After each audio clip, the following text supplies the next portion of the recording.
Hi, my name is Chandra Chapman. I am here with one of my favorite authors in the whole entire world, Charles Chapman. How are you today, Charles? I'm doing just fine, thank you.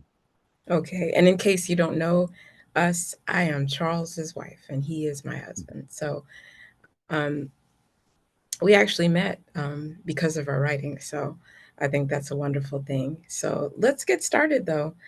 How you doing, Charles? I'm doing fine. Thank you so much for asking. All right. Why don't you tell us a little bit about yourself or why we're here today? Well, we are here because I've just finished a science fiction collection of short stories called Strange Tales of Science Fiction. This is my first ever attempt of writing science fiction stories, and it's something that I've been doing, writing these stories, short stories, since it was in the college creative writing program. And one of the stories that's in the book, I kind of shared it with the class, and the instructor and a student were not too happy with my first attempt. So what Hmm. I've done is I kept working at it, and of course, that and along with the three other stories that are inside the book.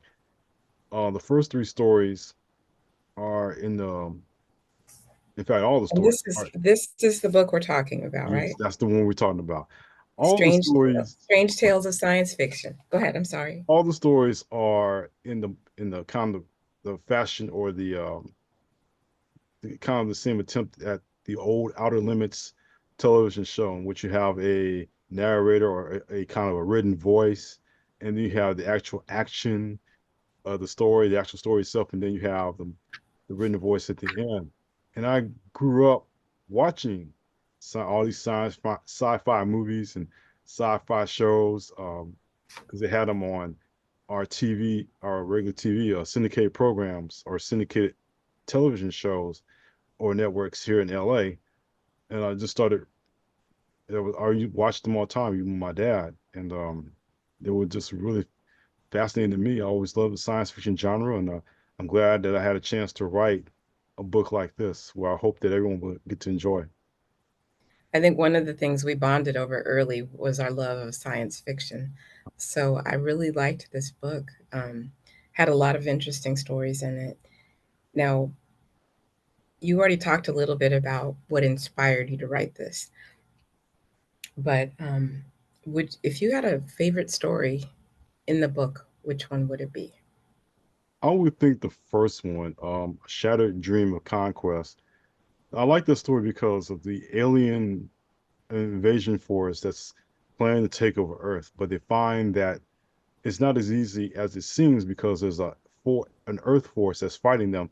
But when you read about the Earth force that's fighting them, you see the irony at the end, like all the old Outer Limits episodes in season one, were going to. You think that the storyline is going a certain way, and then there's always that twist at the end, and then a conquest, there's that twist at the end. They like, oh, I kind of get that. So, and all these the three stories, the first three stories are set in the early 1960s because that's the way the old Outer Limits was set in 1960s. But the last story, Transparent, is set in modern day times. But I would say that A Shattered Dream of Conquest is definitely my favorite in the book, even though I enjoyed all the rest. Now that story was a strong one in your collection of stories, and I like that one a lot as well. Now, as far as putting this book together, what was your process? What steps did you take Okay, to put this book together? this was during the pandemic. I've already finished, I believe, my novel, and I have more time to write because I was not working at the time.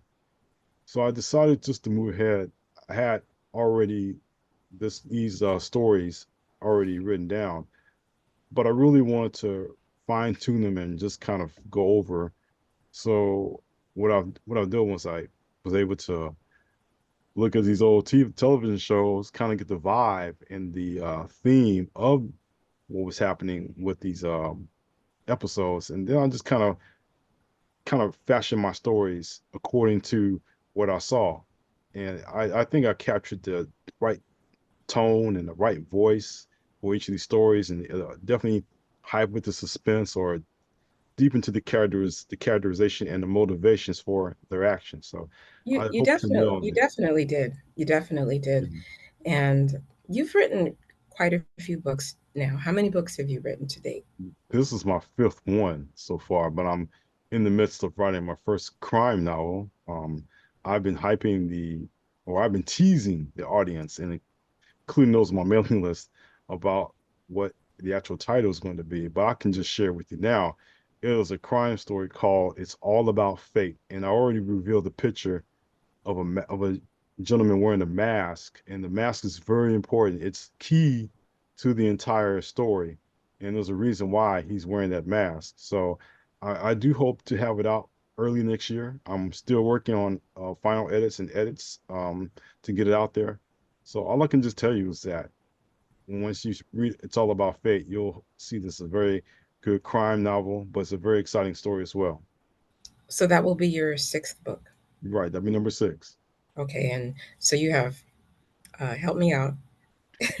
Two books of poetry. Yeah, You have this science fiction collection of stories. right.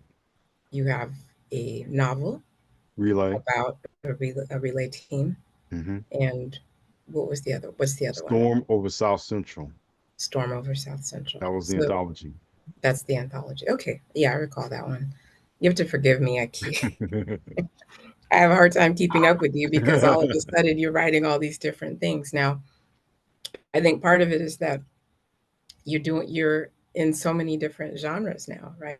You've got poetry, you've got science fiction, you've got fiction, you have an anthology. I think that's great. It shows your range. You have a lot of material to draw from. So I'm looking forward to your next book and probably the several ones after that as well. Yes, there are more So, coming. what did you say? I'm sorry. There are more coming. So Yes, yes, I know. stop there. I'm looking forward to it for sure. Thank you. And you've become the head of a writers group. Hmm. Why don't you tell us a little bit about that experience so far? Oh, this is going to be a long one, but I can tell you that as of 2011, there has been a writers workshop at the AC Bilbrey Library here in LA County. And I've been associated with the library for about the last 19 years when I started to do the writers workshops, the lectures on how to get for writers to or aspiring, I shouldn't use the word aspiring, but up and coming writers who plan to submit their works to whatever they want to do or write their works or um, complete it with other people. They would come to the workshop lectures, and I would tell them how to publish their book. I would tell them how to market, also give them ideas and tips of writing a good manuscript. And there was a group was formed out of that. A gentleman by the name of Odie Hawkins. He was part, and he will tell you each time you see him that he was a member of the original Watts Writers Workshop back in the Yes. 1960s. And that group has been responsible for many good writers. The Watts poets were also grew out of that. But the Watts Writers Workshop is a group that Odie started.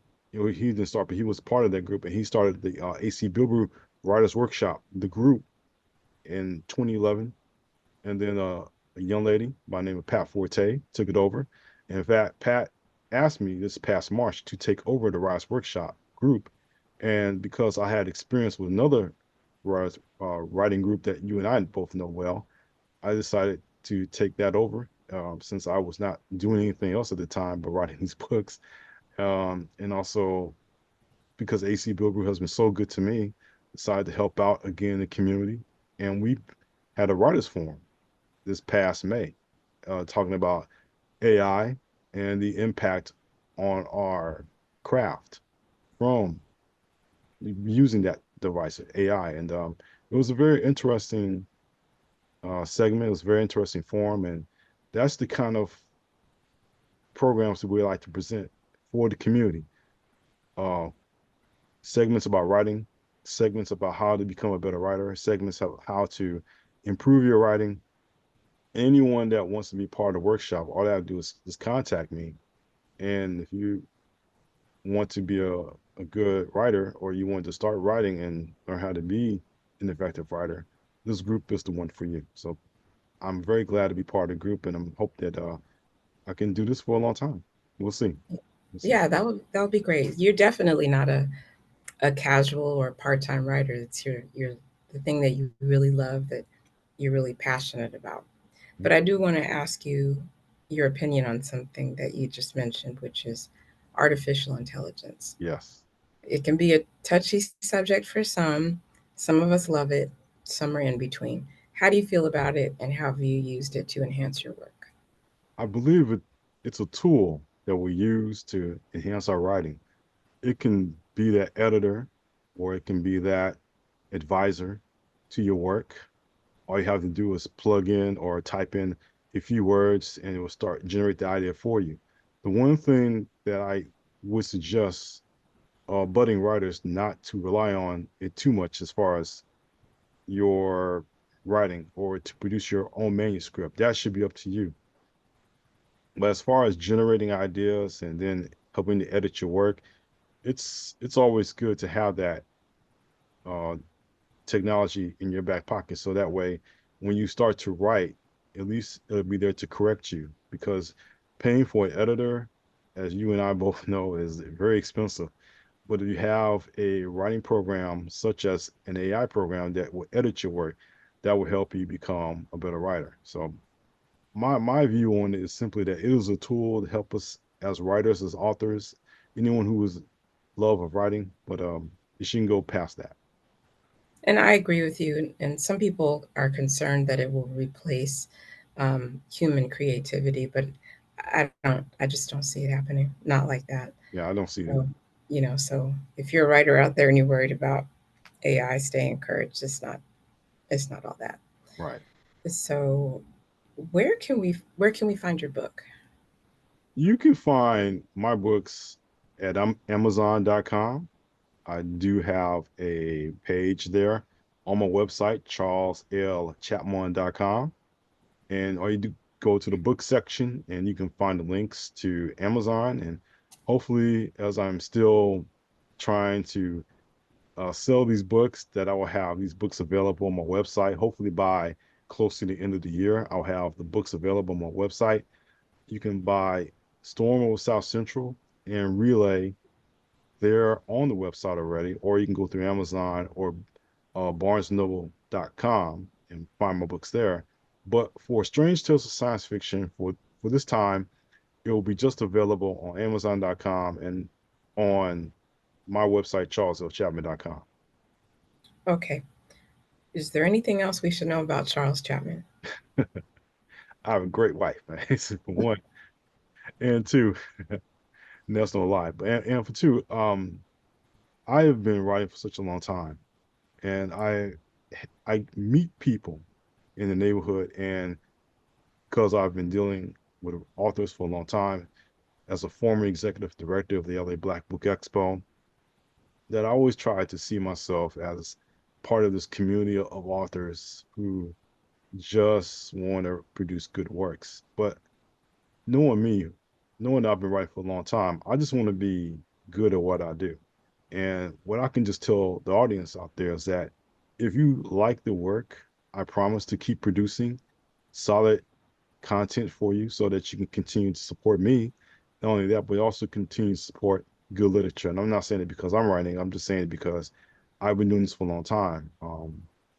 Even as far as writing for college and community newspapers, and also contributing to newsletters. I've been doing that for such a long time that I feel I'm pretty good. I'm pretty confident in my abilities, but the works that I do and the content, um, as Chandra just told you, I hope you continue to support that. And you go to Charles Chapman to find the rest if you feel so inclined. Well, I will say for you that you're very inspirational. You've inspired me. I wrote a book in 2004. Excuse me, a frog in my throat. I haven't written anything since, but watching you um, write two books very close together, very quickly in a row, was very inspiring. So I'll be getting back in the saddle and writing another book soon. Yeah. But Yeah. the most inspirational part about it is the fact that you're a stroke survivor. You're Uh, recovering from having a couple of strokes. yeah. And would you say that your writing has been therapeutic? It has, especially happened before the pandemic. That's the funny thing about it. I had my strokes in 2019 around the same time. And while I was in recovery, since I couldn't go to work right away, I decided just to stay home and write. And then when the pandemic hit, it just gave me more reasons to stay home, write, and produce all these manuscripts that I've been writing that are now coming out as books. So I'm just very grateful in a weird way that I was able to produce as much work as I could, and more is coming. That's all I can just tell you. And I'm very glad to keep writing. Well, it's been great to watch you recover and then start writing. I think the writing really stimulated your brain. You have some good work here, so um, it's very solid, very good stories, and I'm very proud of you. Thank you so So much. just I want to appreciate say that. that. Thank you. So I think he gave you all the information of where you can find Strange Tales of Science Fiction. I'll hold it up one more time. And some of his other works, all on mostly on Amazon and also on his website. So um, that is it, Charles. I thank you so much for spending the time to talk with me about your work. And we're looking forward to hearing more from you in the near future. Thank you so much. And keep doing your work too. You're so good at what you do. Thank you. Thanks so much. Welcome. All right.